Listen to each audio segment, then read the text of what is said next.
وہ بے تاثر انداز میں کہہ رہا تھا۔ کیا بات؟ زہا کو اپنا حلق خشک ہوتا محسوس ہوا۔ اب تو وہ باہر جا چکا ہے، جلدی بدیر اس کے پیپرز مل جائیں گے۔ اس کے گھر والے آ کر رسمی سی تو رسم کر ہی سکتے ہیں نا۔ اپنی بات کے جواب میں اسے یوں ہی گمسم کھڑا دیکھ کر وہ جھنجھلا سا گیا تھا۔ میں تم سے کہہ رہا ہوں زہا، وہ کسی خواب کی گرفت سے آزاد ہوئی تھی۔ ہاں، بیری نہیں ہوں میں، سن لیا ہے سب کچھ۔ تو استفہامیہ نظروں سے اسے دیکھا۔ تو یہ مسٹر معید حسن کہ یہ سب آپ کا مسئلہ نہیں، میرا مسئلہ ہے، اور میں اسے اپنے طریقے سے ہینڈل کر لوں گی۔ وہ اپنے لفظوں پر زور دے کر بولی تو اس کے لب و لہجے سے اندازہ ہو رہا تھا کہ ابتدائی جھٹکے سے سنبھل چکی ہے۔ معید نے استہزائی انداز میں کہا، سوچ لو اچھی طرح، اس کے بعد میرے پاس آؤ گی تو میں شاید تمہاری کوئی مدد نہ کر سکوں۔ ہاں، مدد؟ وہ طنزیہ بولی۔ تم شاید نہیں بلکہ یقیناً میری کوئی مدد نہیں کرو گی، یہ تمہاری پرانی عادت ہے۔ اینڈ مائنڈ اٹ معید حسن، مجھے تمہاری مدد کی ضرورت بھی نہیں۔ میری زندگی کا فیصلہ میں صرف اور صرف اپنی مدد سے ہی کرنا چاہتی ہوں۔ میں صرف یہ کہنا چاہتا ہوں کہ اگر تم کہو تو ابھی سے اس معاملے کو رکوا سکتا ہوں، لیکن اگر یہ معاملہ میرے ہاتھ سے نکل گیا تو پھر میں تمہارے لیے کچھ نہیں کر سکوں گا۔ معید کے لب و لہجے میں اب بھی کوئی تاثر نہیں تھا۔ زہا نے طنزیہ نظروں سے اسے دیکھا۔ وجہ پوچھ سکتی ہوں اس قدر مہربانی کی؟ شٹ اپ زہا، میں صرف تمہاری پریشانی کے خیال سے کہہ رہا تھا۔ اب کی بار وہ غصے میں آ گیا تھا۔ اسے اپنی توقع کے مطابق چڑھتا دیکھ زہا کو یک گونا سکون کا احساس ہوا تھا۔ تمہیں میرے لیے پریشان ہونے کی کوئی ضرورت نہیں۔ اوکے، دفعتاً معتدل انداز میں کہتے معید نے شانے جھٹکے۔ اب یہ تمہارا درد سر ہے، بہت جلد تمہیں اندازہ ہو جائے گا کہ میری اس مہربانی کے پیچھے کیا وجہ تھی، مگر تب میں تمہارے لیے کچھ نہیں کر سکوں گا۔ تمہارا کچھ نہ کرنا ہی میرے لیے کسی مہربانی سے کم نہیں ہوگا۔ وہ لگی لپٹے بغیر بولی۔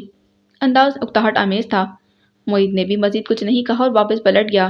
وہ گہری سانس بھرتی بستر پر بیٹھ گئی تھی، یکلگتی رگوں میں تھکن ڈیرے ڈالنے لگی تھی۔ کتنے جتن کیے تھے اس نے خود کو جوڑنے کے، ماضی کو بھلانے کے، اور ایک یہ شخص، خدایا کیا یہ ضروری ہے کہ ہر بری خبر مجھے اس شخص کے وساطت سے ہی ملے؟ عمر کاظمی، کیا کروں میں؟ کس طرح اپنے خوابوں کے سوختہ و برباد محل پر خوشیوں کی بنیاد رکھوں؟ تم نے تو مجھے اس قابل بھی نہیں چھوڑا کہ میں اب کسی اور محبت پر یقین کر سکوں۔ میں نہیں مانتی کہ تم مجبور تھے عمر۔ مجھے تمہاری مجبوری سے کیا واسطہ؟ مجھے تو صرف اپنے دل سے مطلب ہے جو تم نے اس قدر بے دردی سے توڑا کہ میں چاہتے ہوئے بھی اسے سمیٹ نہیں پا رہی، جوڑ نہیں پا رہی، اور اگر جوڑ بھی لوں تو کیا اس میں پڑی بے یقینی اور بے اعتباری کی لکیریں تاعمر مجھے اپنی بے قدری اور بے توقیری کا احساس نہیں دلائیں گی؟ میں مقابل کو وہ محبت کا بے ساختہ سا احساس کیسے دے پاؤں گی؟ اور ایک یہ شخص معید حسن، یہ کبھی بھی مجھے میرا ماضی بھولنے نہیں دے گا۔ یہ میری ہر راہ میں میری ماضی کو سائن بورڈ کی صورت استادہ کر دے گا جسے میں چاہوں گی تو کترا بھی نہیں سکتی، اور نہ ہی یہ شخص کبھی مجھے میرے ماضی سے کٹنے دے گا۔ آج کتنے ہی دنوں کے بعد وہ پھر سے ایک قیامت کے حصار میں تھی۔ دل کا ہر زخم پھر سے ادھڑنے کو بےتاب تھا اور خود کو سنبھالنے کی کوشش میں نڈھال ہوئی جا رہی تھی۔ شام تک نہ صرف انس اور نگی بلکہ صبا اور نوفل بھی آ چکے تھے۔ پورا گھر ایک محسوس کن خوشی کے زیر اثر تھا۔ حد ہوتی ہے طوطا چشمی کی یار، یا میں یہ سمجھوں کہ شادی کے بعد سر پر سلیمانی ٹوپی آ جاتی ہے جس کی وجہ سے یاروں کی شکل دکھائی نہیں دیتی، عماد پر شکوہ انداز میں کہتے انس سے گلے ملا تھا۔ اسے ابھی ہنگامی حالات میں مریم پھپھو کے ساتھ بلایا گیا تھا کیونکہ وہ پہلے ہی انس کی واپسی پر نہ ملنے کی وجہ سے خفا ہو رہا تھا۔ پرسوں تو آیا ہوں یار، اور پھر اتنے خوبصورت دن گزار کر آنے کے بعد تمہاری صورت دیکھنا تو اتنا خوشگوار عمل نہیں تھا۔ انس اس کے شانے پر بازو دراز کیے کہہ رہا تھا، مگر اس کی بات مکمل ہونے سے پہلے ہی عماد کا مکہ اس کے شانے کی خبر لے چکا تھا۔ تمہیں کیا ہو گیا ہے صبا؟ چچا جان سے محو گفتگو نوفل کی گفتگو کا تسلسل مریم پھپھو کی آواز نے ہی توڑا تھا۔ کیوں؟ کیا ہوا ہے؟ وہ جواباً ہلکی سی ہنسی کے ساتھ پوچھ رہی تھی۔ ذرا بھی فریش نہیں لگ رہی۔ یہ سب آپ کی محبت ہے پھپھو، چاہے میں پھول کر کپا بھی بن جاؤں تو امی کی طرح آپ کو ایسی ہی لگوں گی، وہ یوں ہلکے پھلکے انداز میں کہہ رہی تھی۔ نوفل نے غیر محسوس کن انداز میں پہلو بدلتے ایک چٹنی نگاہ اس پر ڈالی تھی۔ ریشمی دھاگے کی کڑھائی سے سجے اولیو گرین لباس میں ملبوس، ہلکی سی جویلری پہنے، میک اپ کے نام پر صرف لپسٹک لگائے وہ کہیں سے بھی نئی دلہن نہیں لگ رہی تھی، اور اس کے برعکس نگین کے لب و لہجے کی کھنک اور بات بے بات ہنسی سماعتوں کو تر و تازگی کا احساس دلا رہی تھی۔ شوخ رنگوں سے بھری وہ زندگی کا سچا نشان لگ رہی تھی۔ نوفل نے اپنے اندر ایک عجیب سے تپش آمیز احساس کو اٹھتے ہوئے پایا تھا۔ چچی جان اور تایا جان نے رات کھانے پر شاندار سی دعوت کا اہتمام کر ڈالا تھا۔ بڑی مامی، سنا ہے اس بدمست ہاتھی کو قابو کرنے کی بھی سوچ لی ہے آپ نے؟ عماد نے پلیٹ میں پلاؤ نکالتے ہوئے موہت پر اٹیک کیا تھا، جبکہ وہ فقط مسکرا کر چپ ہو رہا تھا۔ کیا بے نیازی ہے! اس کا تو وہ حساب ہے کہ کیسا نیاز عشق نے سادہ بنا دیا، ہم اس کے ہو گئے، ہمیں جس کا بنا دیا۔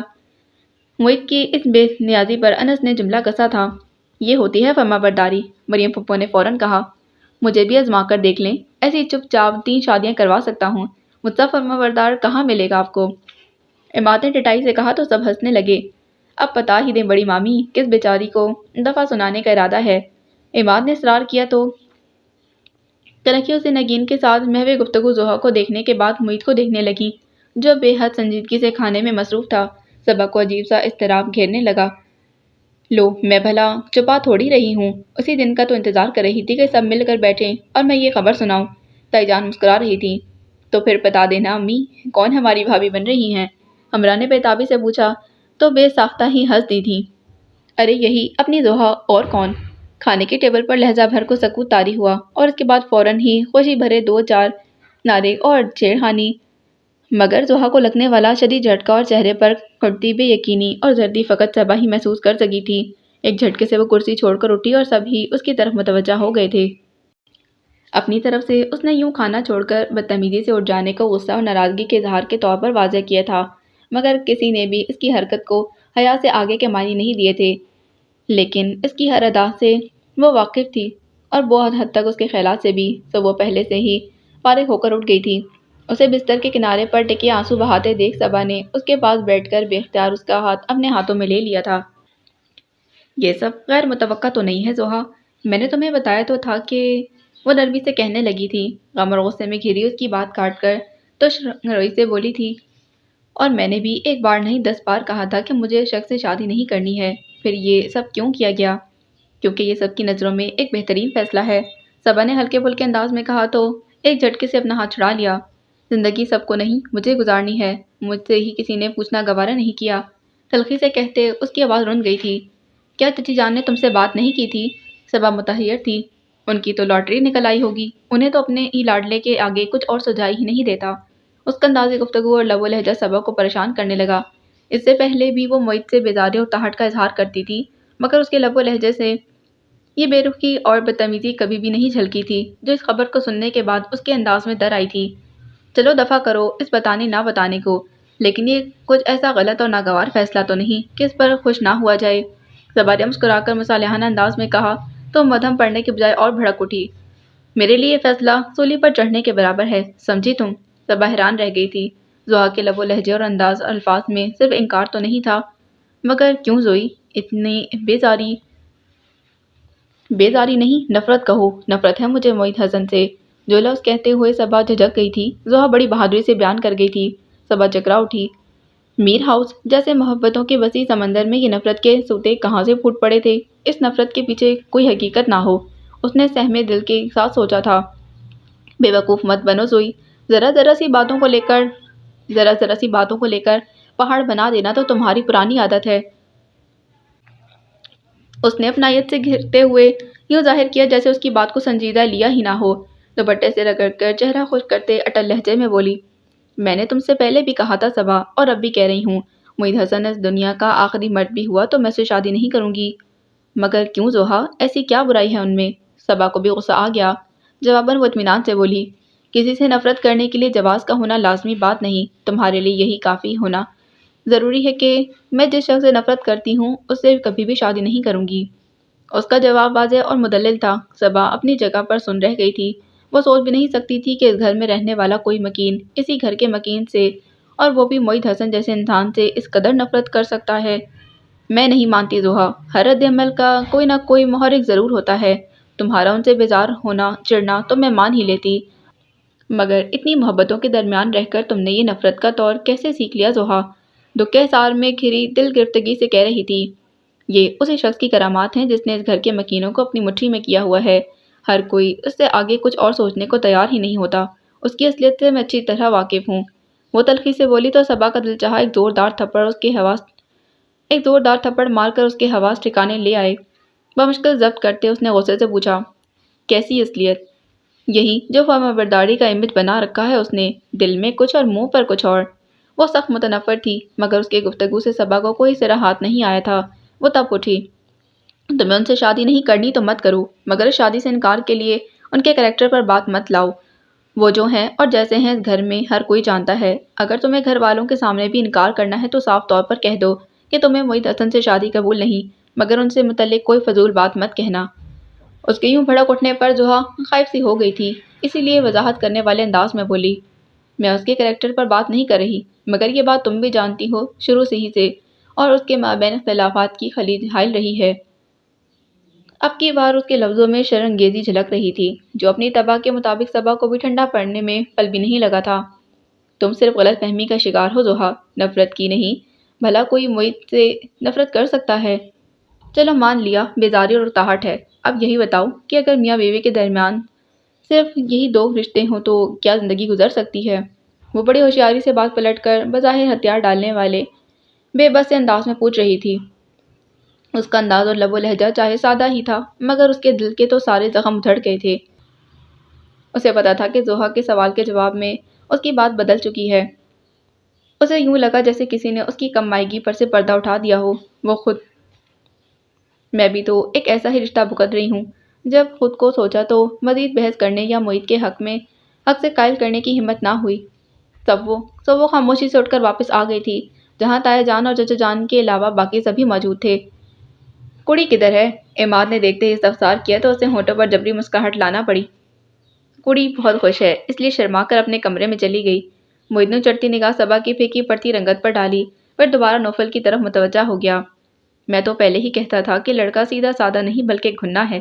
عماد نے گویا معید کی ٹانگ کھینچنا چاہی تھی۔ کیوں بھائی؟ نوفل بھی مسکرا رہا تھا۔ وہ پہلو بچا گیا، مجھے تو خود ابھی پتہ چلا ہے۔ ایسا ظلم ہمارے گھر کی تاریخ میں کبھی درج نہیں، انس نے اعلان کیا۔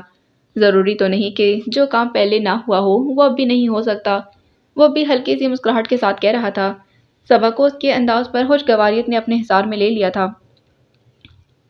معید کا رد عمل زحا کی طرح شدید نہیں تھا۔ میں تو پہلے ہی کہہ رہی تھی کہ زحا آپی سے جو ڈشز پکانا سیکھ رہی ہیں وہ سب معید بھائی کی پسند کی ہیں، مگر وہ مان ہی نہیں رہی تھی۔ ہمراہ بہت پرجوش ہو رہی تھی۔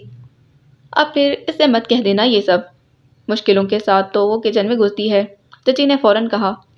کون سا کہیں پرائے گھر جا رہی ہے، آہستہ آہستہ سب سیکھ جائے گی۔ مریم پھپھو نے سائٹ لی تھی۔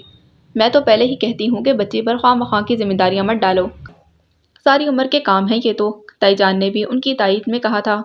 لو جی چھٹی ہوئی، یعنی بچی کی سب کو فکر ہے، بچے کی پرواہ نہیں۔ اس کی پرواہ کون کرے گا؟ عماد کو اختلاف ہوا تھا۔ معید بھائی یاد کریں آپی کی کوکنگ کے کرشمے، اور پھر ان کی روشنی میں ذرا اپنے مستقبل کو سوچنے کی کوشش کریں۔ وجدان نے اسے ڈرانے کی کوشش کی تھی۔ شرم کریں آپ لوگ، ایک تو بیٹھے بیٹھائے اتنی اچھی لڑکی کا رشتہ مل گیا ہے، اوپر سے آپ سب ناشکرا پن دکھا رہے ہیں۔ صبا نے ان سب کی کلاس لی تھی۔ میں تو کہتی ہوں کہ ایک اچھے سے فنکشن میں منگنی کی رسم ادا ہونی چاہیے، مریم پھپھو نے رائے دی تھی۔ وہ خود بھی ہلے گلے کی عادی تھیں، سو ایسے فنکشن کی سب سے بڑی حمایتی وہی ہوتی تھیں۔ اب بھی وہ سب ان کی طرف متوجہ ہو گئے تھے۔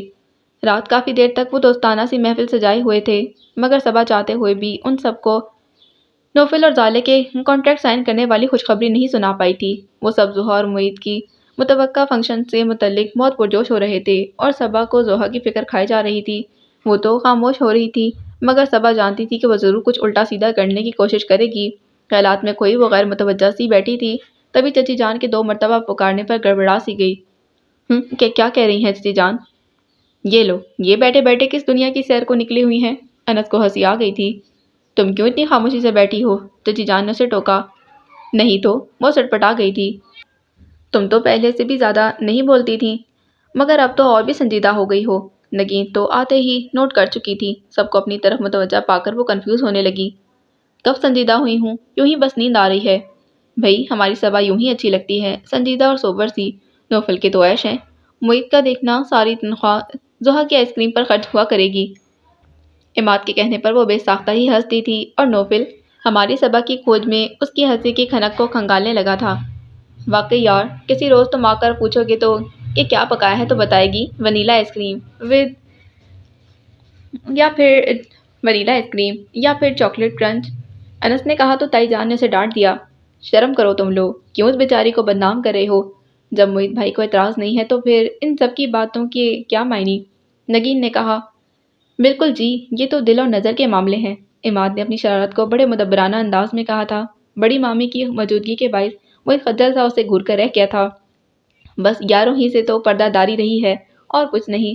انس نے بھی دھیمی آواز میں شرارتاً کہا تو وہ ہلکی سی سانس بھرتے ہوئے نوفل کو دیکھنے لگا جو ان کی باتوں پر مسکرا رہا تھا۔ ان کا صرف دماغ خراب ہے اور کچھ نہیں۔ معید نے جیسے جھینپ کر اپنی صفائی پیش کی تھی۔ رات گئے محفل برخاست ہوئی تو عماد نے انس کو بھی اپنے ساتھ معید کے کمرے کی طرف کھینچ لیا تھا۔ اس نے اپنا احتجاجی نوٹ معید کے پاس درج کروا دیا تھا۔ یار اسے سمجھاؤ، اب میری ایک عدد بیوی بھی ہے اور جو اس وقت شکر ادا کر رہی ہوگی کہ اتنے دنوں سے سر پر سوار تھا، جان چھوٹی۔ عماد نے کہا تو انس نے اسے گھورتے کہا، بکو مت، بہت محبت ہے ہم دونوں میں، اور وہ جو ہم میں اور تم میں اقرار تھا، تمہیں یاد ہو کہ نہ یاد ہو۔ عماد شرارت کے موڈ میں تھا۔ یار میری بیوی؟ انس نے مسکین سی شکل بنائی تو معید کو ہمیشہ کی طرح اس پر ترس آ گیا تھا۔ جانے دو یار۔